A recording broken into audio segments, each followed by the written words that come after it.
برای ساخت ژل آتش‌زا به صابون و الکل قرمز نیاز داریم. البته اینم بگم اگه از این صابونای سفید نارنجی حیوانی یا سنتی استفاده کنید خیلی بهتره، چون مواد افزودنی ندارن مثل این گلنار و اینجور چیزا. حالا من اونم زدم که براتون امتحان کنم.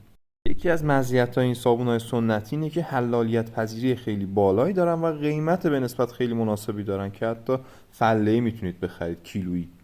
فقط مثل تصویر انجام بدین دیگه. پودرش کنین، بریزین داخل یه ظرفی، روش الکل بریزید، بعد بذارید داخل یه تابه آب گرم نیم ساعت 40 دقیقه بمونه کاملا که چربی اومد روش، یه لایه زرد رنگی میاد. اینطوری قشنگ همش میزنید، میریزین داخل یه ظرف مثل حالا بطری نوشابه یا ظرف سس.